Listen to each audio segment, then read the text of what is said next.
It's connecting.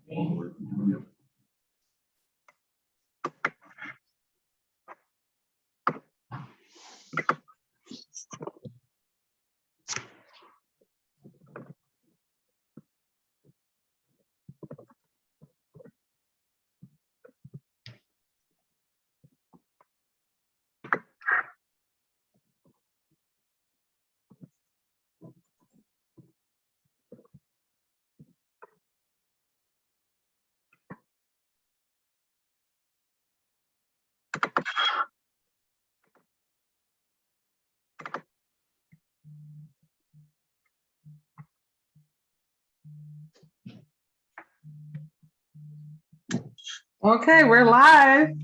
All right. Hello, hello. I am Shar Nicole, host of the GreatHER Purpose Podcast. And today I have a special guest, Miss Catherine Groves, who is a blogger, a survivor, just a strong woman. And she's going to share her story and share some nuggets of wisdom with you all, those that are tuning in right now. But Catherine Groves, you blog, and your website talks about finding hope in the dark. So can Correct. you talk about how you found that and pretty much the purpose of why we're talking today? Sure. I just lost you there. There you are. I started the blog sometime, I guess about a little over a year ago.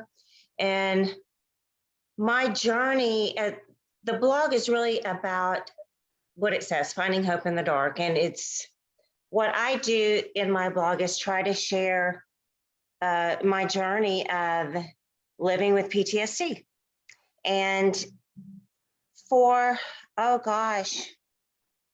maybe 30 years, I didn't really think I was worthy of having PTSD, to be quite honest. I thought about that today. And I was like, why didn't I ever really address it? I think there was a lot of reasons. But the biggest was that I just, people don't want to hear about it, is what I thought. And I'm sure it's very familiar, for people who have had traumatic experiences happen. They will understand that when you go to talk about things that are really ugly and dark, even people that you think are your friends, and they are, and they love you, but people don't typically want to hear about it. So it's, you quit talking about it. And my journey to healing started, I guess I need to back up a little bit. So I grew up very sheltered in a very, very religious home, and married very young, and was extremely naive, and went through 6 years of abuse. He tried to kill me. He shot me. And I was pregnant with my first daughter. And after that, he shot me with a high-powered rifle, and he told me that if I lived and told anyone that it wasn't an accident, that he would kill me. For those who are listening and understand about living in that type of situation, it's very difficult to understand why people don't leave immediately, but for many reasons they don't. So when I don't know why I keep doing that, losing you like here. When my girls and I, it's my computer, it's spastic. When my girls and I made our great escape years and years ago, it was really just kind of it was a lot of hard years because I had to take care of them and raise them, but I was extremely lost. I had zero counseling. I just really survived for a lot of years. I had a couple of breakdowns, ended up in a hospital. Again, just trying to survive, and eventually through the years, I learned that if I just lived in a little bitty box, then I could do it. But if I ventured to conferences, relationships, it was, I didn't know I was having panic attacks, but in retrospect, I now know that's what was going on, not being able to breathe, blood pressure, ended up many times when I traveled, I would end up in the ER. I swear I'm getting a new computer. So it was about 3 years ago, and I was sitting on the beach in Cancun. And for me, it happened this way. It happened in a spiritual way first. And I was able to see that God loves me as I am and in all my brokenness. And that was my beginning of my journey to healing. It was shortly after that my daughter, who she has her Ptsd in therapy, the one that he molested her when she was a child. And she said, Mom, she just saw the difference in me, with just realizing that God loved me in all my brokenness. And she said, Mom, you should start therapy. And I did a little bit. And then it was after I actually got into a really good relationship with an awesome guy to whom I'm now married. And that is when PTSD reared its head like no tomorrow. And so, because I had stepped out of that box and I wanted it, I knew that it was a part of my journey to be with a man, a good man. And it's not to cut you off, but it's so interesting when you mention healing, and people don't understand that when you're in an abusive relationship, any type of relationship that's abusive, whether it's romantic, family, whatever, leaving is not always an option. It's not always that easy. And prayerfully for you, you were able to find God in the midst of all that, because people that have not survived abuse, they don't understand sometimes that you can't just snap your fingers and be okay or just leave. It takes time to really heal and get to the root of how you can heal. So for you, it was spiritual. But what do you think? That was one component of it. Well, yeah, that's just one of it. Of course, there's different layers to it, of course. But what would you say was the aha moment, like Oprah Winfrey says sometimes, like the aha moment, you're just like, I really want to heal from this. And because that's what I think sometimes people don't always understand, is that sometimes healing is also a choice if you really want to heal, even if you don't know what that looks like all the time. And I've interviewed people before that they're just like, well, I chose to, but sometimes that choice is not easy. Many times it's not. What for you was that moment when you're like, you know what, I want to do whatever I can to really heal from this and move forward? For me, it was the getting into the relationship, because I really felt like that God had put us together. He had lived through a lot of trauma, and we had known each other for years. We were friends. I trusted him, which was really important. I felt like that God put it was just a really good thing. And when I fell apart, when things started getting serious, it was so many triggers started happening. And I knew that I had to get help. That's when I started seeing, can I name names? That's okay. That's fine. Yeah, I don't think she would hear Inspire Counseling and Wellness, Dr. Leah McMillan. So like I told you, we have a show every few months about different things. So she's, her practice. When I walked in, I know in one of my blogs, I talked about it. It was literally, I was so ready. It was like, I remember chanting Patrick Henry's words, "Give me liberty or give me death." It was just time. I knew. And I'm going to tell you, it's been a couple years, since I started seeing her, since I started medication, since I started all these different things. But it's been the hardest thing I've ever done in my life, hands down. And even today, there was probably 10 minutes of the day that I truly was so broken that I couldn't see, because when you're in it, you cannot see. It's hard to see that it's going to end, those feelings, you know? And a lot of times it's physical. It's that physical feeling. You don't even know why you're shaking, why your heart's pounding out of you. Or unexpected anxiety for some reason. Yes. Yep.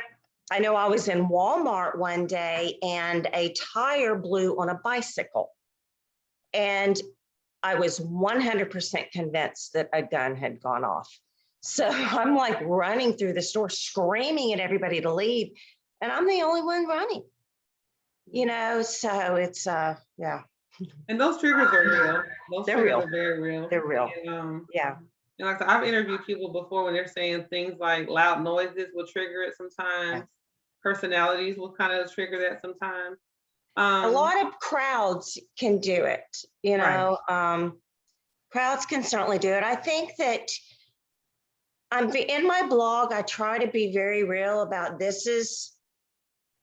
it's not easy. I mean, I may sit here and look like, oh, I have it together. I'm telling you, it probably at least 2 to 3 times a day, I don't. It's clawing my way back to the things that I've learned through Leah, and that is staying balanced. I think that's probably been my biggest helper, trying to become more of a turtle instead of a rabbit, and slowing down, not reacting. You know. Well, you talked about Dr. Leah McMillan. Those that keep up with the podcast know that I've interviewed her before about her practice. And one thing she's very passionate about is overcoming those triggers and that trauma. But what is your hope with your blog and for your future endeavors when you use this platform with your blogging and talking to people about healing and really finding hope in that darkness that they may be in? Yeah, my hope is to always to give people, because I know there's many, many times in my life, I don't even know how many hundreds of times, that I truly could not see a flicker of light. And there's times now it's hard to see it. And I realize I'm accepting that it is going to be a journey for the rest of my life. Just like somebody that has heart disease or whatever they may have, this is my journey. And I want to live in as big of a world as I can. And so in my blog, I really, by taking the things that my past, what I'm learning through my therapy, through my own personal devotions and just my journey day to day, and to share that with other people who are on the same journey with PTSD, and just share the brokenness and the victories and the little bitty victories, because it's really just about one step in front of the other, helping others and hanging on, you know, just hanging on, sometimes by a thread. Right. So, yeah. I love how you share your platform. And has the blogging helped you? Has it been therapeutic for you, writing the blog? It has been. It has been. I've noticed that. I know I want to get better at blogging when things are really hard. Because to me, I found myself, because I don't have that many on there yet. And I have been blogging when I've overcome victories, you know, so I want to be able to sit down in the middle of when things are hard and try to really put that into words and work my way through it, you know, with everybody else. So, yeah. What would you recommend from your experience to people that maybe aren't quite there yet with the healing process or really seeing that light? Because like you said, when you're in it, there are times where it's hard to see that light at the end of the tunnel, or feel like if it will ever end. And I know we were talking off the record about, you know, I was discussing about trauma, and sometimes you don't even know that you've been through trauma. Right. And so sometimes that's all you know. But what advice would you give people that are in that headspace as far as how to overcome that and how to keep pushing or keep going through that dark space? Yeah, because it's really a matter of when you're in that dark place where it's so dark you cannot see light, it is a matter of faith and taking that leap of faith. And I know there's a verse in the Bible I never really understood until recently, and we've all heard it, and it's faith without works is dead. And it finally hit me whenever I started practicing it, that if we just start taking action even when we don't feel it, then to me, that would be my biggest advice. And there, again, it's 3 components for me. And that is physically, and that's admitting some people need medicine, some people don't, but at least be open to it. You know, a lot of people that have been through trauma, they need medication. I do. It's changed my life. Therapy, there's ways to get it even without money. You know, there's group therapies that are free. Go when you don't feel like it. And then, you know, for me, the spirituality, it was huge. I don't attend church. I'm not saying I won't, but I do. I have found someone online I listen to. I do devotionals. I've learned that the Bible for me, it's like a shield. I've studied the fruits of the Spirit. I see I'm rambling now, but anyway, yeah, just focus on those. You bring up a valid point, though. Yeah. Take a leap of faith. That's what I would say. You're not going to feel it. You're not going to want to do it. Do it anyway. That would be my biggest advice. So.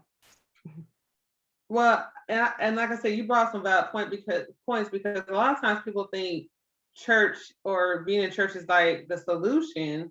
And sometimes there's this stigma as if you can't go to church and still get therapy or get help. And I think you bring up a very important point that for you, it's a little bit deeper than just going to church, and you know, maybe not necessarily going to church, but finding what helps you do that. What helps right. you. And I think I do want to clarify that I feel like that church is a beautiful thing for so many people, and maybe for me soon.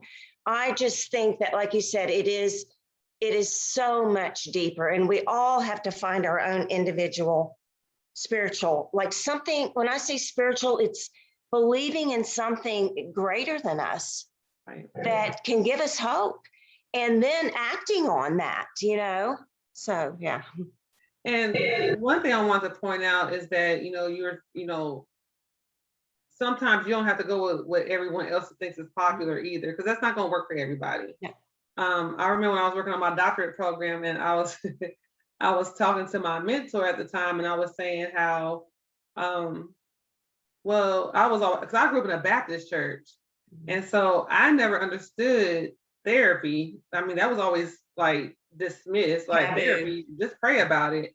And what I found in the research that I did, I didn't get to finish the dissertation, but one thing I found in that process is that somewhere down the line, we have it in our minds that church, for some people, not everybody, but there are generations of people that believe that church that's just enough. And for some people, that does not work. Some people, that's not enough.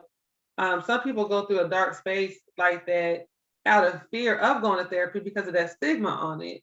And even with PTSD, a lot of people, and I'm not a doctor, but I have found that I've met so many people that have PTSD and they're so ashamed of that.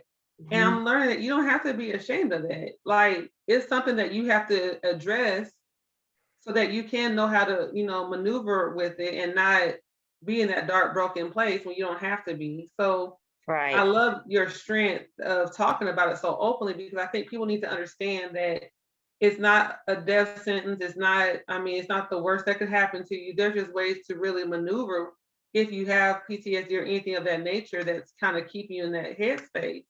Yeah, it does. It feels like it's the worst thing.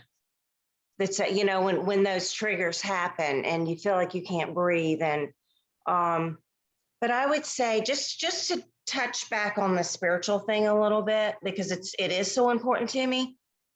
For me, it's like, here's God, and God in all of his great wisdom and love for me, which is what changed, which started this healing.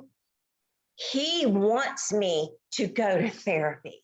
He wants the best for me. That includes therapy for me. That includes talking to other people about it. That includes taking medication. It includes having a very, very strong spiritual life with God.